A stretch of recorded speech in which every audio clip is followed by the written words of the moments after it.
Psychische hulp in Zeeland is te versnipperd.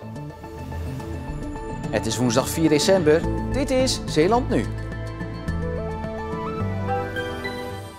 Hulp thuis moet verbeteren. Hondenvoer eten voor likes en verkoop. En wie helpt Sinterklaas het beste? Goedenavond. De hulp aan Zeeuwen met psychische problemen zou beter moeten worden geregeld. Dat vindt hoogleraar Niels Mulder en gespecialiseerd in de geestelijke gezondheidszorg. Nu is de psychische zorg versnipperd over thuis en de kliniek van Emergis. Kitty voelt zich slachtoffer van deze manier van werken en is er klaar mee. Ik had een heel moeilijke scheiding achter de rug. En na veel werken ben ik volledig ingestort. En was ik naar de huisarts gegaan omdat ik ook suïcidaal was. En daarna ontstond naar eigen zeggen een jaar van heen en weer geslingerd tussen thuis en Emergis.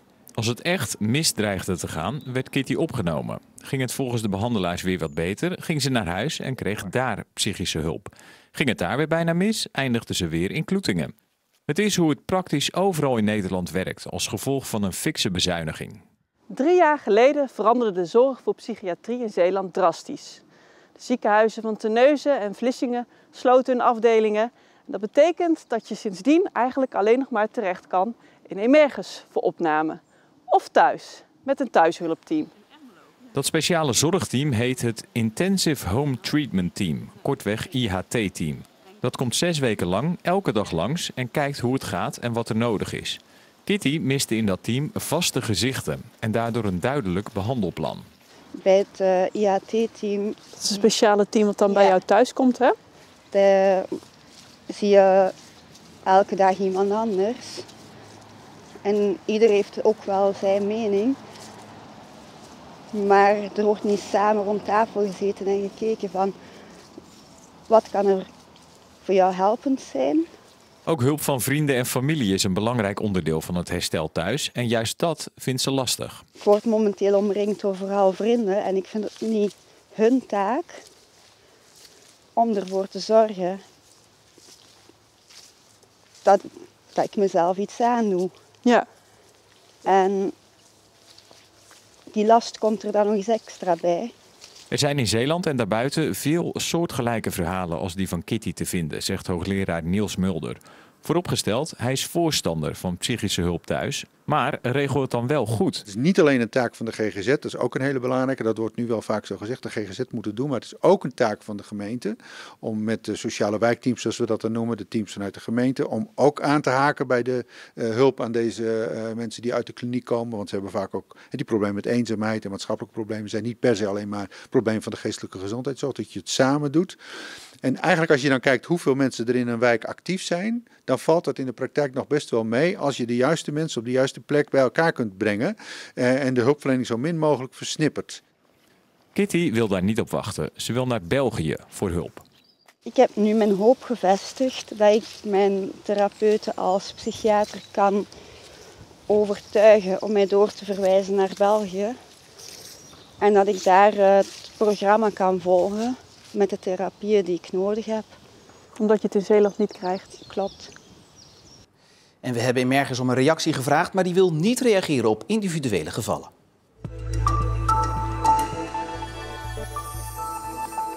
In Zeeland stierven vorig jaar 95 mensen na een val, voornamelijk 75-plussers. Dat blijkt uit cijfers van het CBS. Het aantal mensen dat op deze manier overlijdt blijft toenemen. En dat komt vooral doordat mensen steeds ouder worden en langer thuis blijven wonen. Ik loop al wankelen, weet je wel, door de medicijnen. En dan is het net iets te veel en dan stap je mis. En dan val je links of met uit het bed stappen, ben ik ook een keer gevallen. Bij verpleeghuis Ter Rede in Vlissingen geven ze daarom valtraining aan mensen die slecht ter been zijn om het letsel te beperken. We oefenen sowieso veel gericht op de thuissituatie. Dus opstaan uit een stoel, drempeltjes en daarmee gaan wij aan de slag. Is vlas inderdaad zo duurzaam als wordt beweerd? Dat wil de vereniging Vlas en Hennep nu uitzoeken. En als de bewering wetenschappelijk kan worden onderbouwd, kan de teelt bijdragen aan het halen van de duurzaamheidsdoelen. Het onderzoek wordt met €17.000 deels gesubsidieerd door de provincie, want 90% van het Nederlandse vlas wordt in Zeeland geteeld en verwerkt.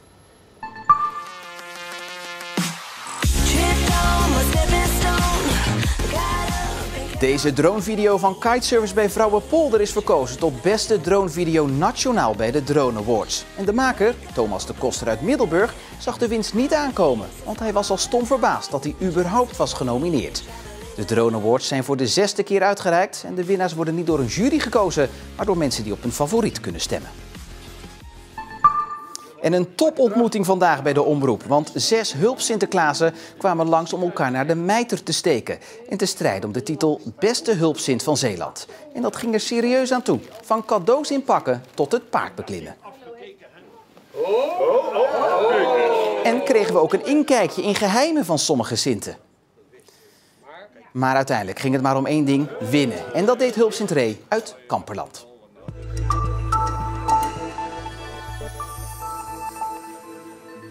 De Middelburgse band Fire Within heeft in Los Angeles een album opgenomen met de bekende producer Matt Starr. Voor de bandleden een droom die in vervulling ging en dat allemaal dankzij een bericht op Facebook en een crowdfundingsactie.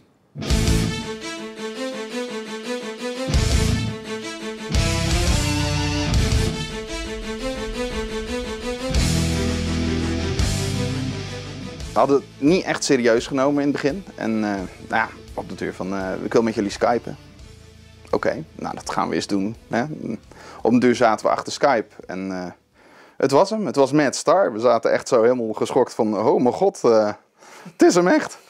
Dus heel de band was helemaal verbaasd. En nou, toen begon het gesprek loskomen. Hij had ons gehoord op Facebook, via. En hij vond het te gek om iets met ons samen te gaan doen. It's going to be a really incredible sounding record. These guys have so much to offer and I'm really honored to be producing the project. De gedachte die iedereen had was toch wel, hoe in hemelsnaam gaan we dit regelen? Want ja, het is niet even zomaar inderdaad vandaag en dan morgen er naartoe. Het heeft een trajectje nodig van een bijna 3/4 jaar, een jaar denk ik. Ik weet nog wel dat ik elke dag dacht een keer wat anders van. Ja, te gek. Maar aan de andere kant weer van, hoe gaan we dat doen? Ja, het gaat nooit lukken. Hoe kan dit? Ja, precies. En daarna weer, oh ja, te gek. Zin in. Het gaat allemaal goed komen. Hoe hebben jullie dit voor elkaar gekregen? Dat jullie met z'n vieren een aantal weken in die studio in LA die EP hebben opgenomen? Sowieso uit die gesprekken met Matt Starr via de Skype kwam eruit dat we een bepaald budget nodig hebben natuurlijk om erheen te gaan. Ja, daar uiteraard ook wat te doen. En vooral de studio en de engineer te huren. Ja, daar hebben we een crowdfunding voor gedaan uiteindelijk. En via familie, vrienden, kennissen, iedereen eraan die hebben gestort. En het is gelukt. Was de spanning niet heel erg groot om daar je ding te gaan doen? Nou, je voelt je eigenlijk absoluut niet ondergeschikt of zo. Het is gewoon, je bent samen bezig om er echt een vet product van te maken. En dat is zo'n nauwe samenwerking. Dat is echt, dat vond ik heel tof. That was great and that was in the right spot. Just one more time. Yeah.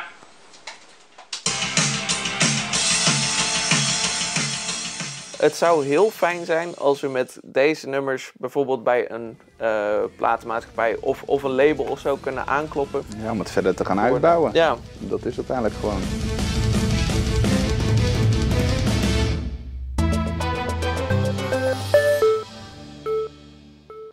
Advertenties in kranten en bladen volstaan niet langer. Dus moet je als ondernemer creatief zijn om je producten aan de man te brengen. Een eigen Facebookpagina of Instagram-account is daarbij onmisbaar, omdat het goedkoper is en het bereik groter. Zeeuwse ondernemers maken er meer en meer gebruik van en dat kan op verschillende manieren. Zo, een klein beetje, kiwi ook een klein beetje. Misschien lust ik het zelf ook wel. Zelf in beeld je producten aanprijzen. Niet iedere ondernemer staat erom te springen.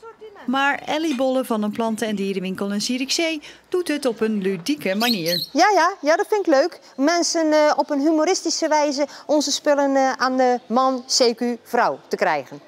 Ja, want als het u het serieus zou moeten brengen, zou het niks voor u zijn. Nee, het leven is al soms zwaar genoeg. Dus een beetje op een humoristische wijze is leuk. Dan start ik zo te zeggen. Joho! Mooie bomen! Hallo, daar ben ik weer! Ze had gelezen over vloggen en dacht dat het wel iets voor haar winkel kon zijn. Maar geen van de werknemers wilde in beeld. Dus besloot ze het zelf maar te doen. Ze krijgt er leuke reacties op en niet geheel onbelangrijk, het werkt. Dan komen ze in de winkel en dan zeggen ze van ik wil dat product. Dat is natuurlijk alleen maar goed. Dat is het doel van de filmpjes. Ja, het is misschien wel herkenbaar voor veel mensen. Lekker scrollen op je tijdlijn, 's avonds na het eten op de bank. En dan zie je iets voorbij komen dat je interesse wekt. En dat is misschien ook wel net de reden waarom deze nieuwe manier van reclame maken werkt. Zullen we weer wat dingetjes klaarhangen voor het filmpje, want er is best wel wat binnengekomen. Dus, Toch hoef je niet altijd de lachers op je hand te hebben om succesvol te zijn. Samina de Wever uit Breskens plaatste 2 jaar geleden een video om te laten weten dat ze naast kinderkleding meer dameskleding ging verkopen. Ze merkte dat het werkte en ging ermee door. Heel vaak hebben we dan 's avonds eigenlijk al gelijk privéberichtjes. Dat ze vragen van, goh, wil je dit voor ons apart houden of wil je dat eventjes weghangen. Dus daar begint het eigenlijk al, gewoon na het filmpje al. En dan de volgende dag merk je het ook aan toestroom van mensen in je winkel. Goedenavond allemaal. We hebben weer leuke dingen binnengekregen nog vlak voor het weekend. Maar werkt dit dan beter dan adverteren op de ouderwetse manier? Dus in kranten en bladen. Dit is wel een goedkope manier om reclame te maken natuurlijk. Want voorheen deden we ook wel advertenties plaatsen en zo. Maar ik merkte gewoon dat je daar eigenlijk bijna 0,0 reactie op hebt. En we hebben nu sinds dat we daarmee begonnen zijn, is ons klantenbestand echt uitgegroeid tot zelfs voorbij Goes. Je kunt natuurlijk wel een advertentie zetten, maar je weet natuurlijk nooit of daar de reactie op is. En nu met die filmpjes, dan komen ze toch ook om te kijken van, oh, ben jij dat wel? Betekent dat ook dat jullie dan niet meer adverteren zoals jullie dat vroeger deden? Wij adverteren wel hoor, want ze moeten natuurlijk toch je naam blijven lezen. Want er zijn natuurlijk altijd mensen die nog geen Facebook hebben en die dus wel in de advertenties kijken. En Ellie, die is door haar filmpjes ondertussen een bekende zeeuw aan het worden. Soms dan ben ik een rondje aan het lopen en dan vorige keer toen liep men over de rotonde. En dan moesten ze stoppen voor ons, draaien ze het raampje naar beneden. Hey, leuk die filmpjes van jou! Kom! Kijk naar ons uitgebreide assortiment. Tot ziens! De mist van morgen zorgde voor wat problemen, maar leverde vooral mooie plaatjes op. Maar later werd het weer ook nog prachtig. Wel wat koud met maximaal 6 graden. Vannacht daalt de temperatuur tot rond het vriespunt. En dat kan voor wat rijp aan de bomen zorgen. Morgen dan starten we zonnig, maar de zon wordt later ingeruild voor wolken. Maar het blijft wel droog. En in Nieuwe Zeeuwen zometeen na het nieuws zie je hoe het contact tussen Hamza uit Ethiopië en zijn nieuwe buren verloopt. Oh, dank je. Ja, maar neem maar. Oké, oh. Neem maar eentje. Dat is goed. Hierop leggen, ja? Ja. En zijn naam is Hassan, hè? Hamza. Oh, Hamza, ja. Dat u het alvast weet. Daarna nog het uitgebreidere weerbericht. En mocht u vanavond nog tot over de oren in de gedichten en surprises zitten, succes ermee. En anders nog een fijne avond.